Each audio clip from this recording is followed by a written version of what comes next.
There in that deep position, all of his balls kind of flattened out. They hit the front rim, and that really put the pressure on him. And here comes Bird back in a familiar position. So let's see if anybody can upset the world, and that means Dale Ellis. Let me explain the coin toss here. They'll toss the coin, and the winner of the coin toss can elect to shoot first or second. The loser will then have his choice of baskets.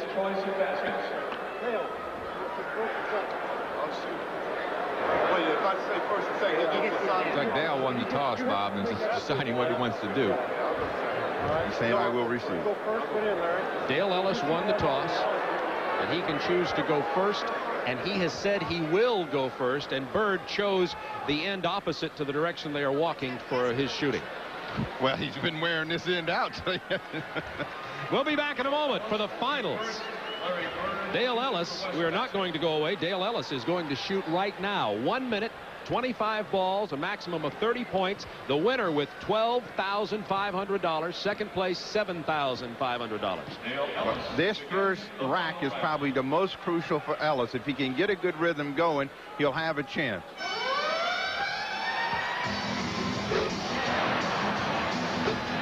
Well, he's got it going, like you said, Steve, 4 in a row. And you know, I might mention here, he may have launched that first ball before the siren sounded, and we'll make sure to see if that in fact is an official point. Ellis is a player that, you know, can feel a little bit of pressure, but he's got some good results in the first 2 racks. Now we have 30 seconds remaining, and Ellis with 9 points, and 11 with the 2-point ball. Let's see if he even gets all the balls up this time. He has yet to do that. Well, this rack has hurt him, Steve. Got a big ball there. Now he's got to really go with some speed and accuracy from the corner. 10 seconds left. 14 points for Ellis.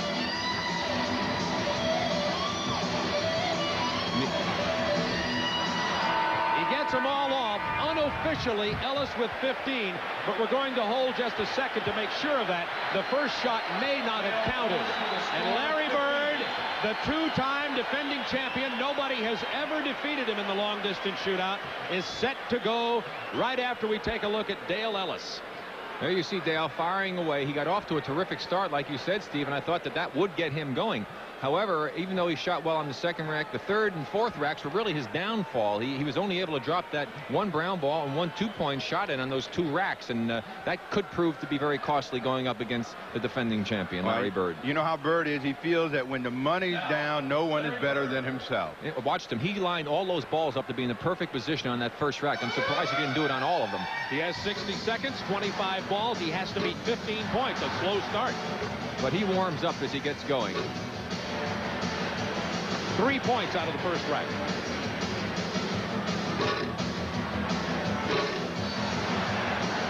Well, he's all over the place in this rack. Usually he comes back with that big money ball that keeps him close. He's hit both the money balls, both the 2-point balls. It's like he's over-adjusting. He's come up short, and then he's all of a sudden throws it a little bit long. He certainly doesn't have that normal Bird rhythm going for himself. He does not. And 25 seconds remaining. He has only 7. Has to beat 15. That's 8. Make it 9. And 10. 11 as we're counting. 13. Huge rack that time for Bird. He's still got to drop one here quickly. 14. This is a tie for the money. Yo! And Larry Bird at the buzzer with the 2-point ball. 17 to 15. Defends the long-distance shootout crowd at Chicago Stadium. Our winner is Larry Bird. Every fan in his section received a McDonald's VR gift card with your favorite Ice water in his veins. The man is really spectacular. He was all over the place, as Steve pointed out, in the first 3 racks, and when it came down to the money time, this is what the man responded to. He needed to make a couple down the stretch. He needed to make the last 3 to win, and he's down to the last 3. There's 1.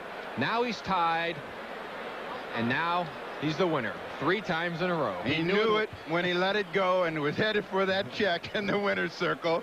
Bird came through with a big shot. All right, we're going to come back. and have the trophy presentation and an interview with Larry Bird, who has won all 3 of the long distance shootout. They're going to handicap this guy next year. We'll be right back to Chicago Stadium.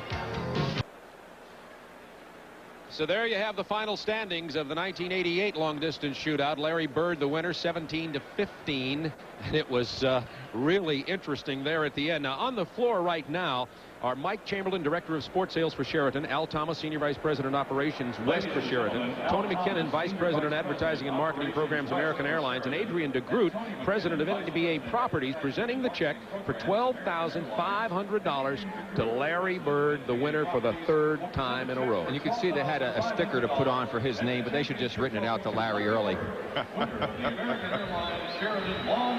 The question is, will he share it with the rest of his teammates?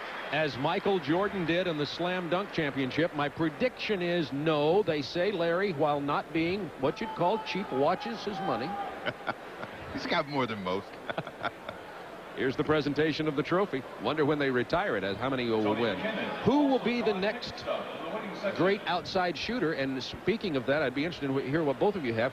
And aren't there more three-point shooters coming along now because of high school and college three-points? There are, but again, the difference is being able to shoot what is considered a man shot from NBA range and being able to get some sort of rhythm. Bird is a set shooter, and he's got the technique down to a science. Thank you very much, Bob. I guess it was no surprise, but the dramatic way in which you won it this 3rd time is amazing. What were you thinking after the terrible start on that final round? Well, I just worried about getting the 2-point balls down after I missed the shots, but you know, I knew he just had 15 points, and I still had plenty of time. Once I got to the top of the key, I knew I had to make some shots. Those first 2 racks, the ball was all over the place. How did you get your rhythm back?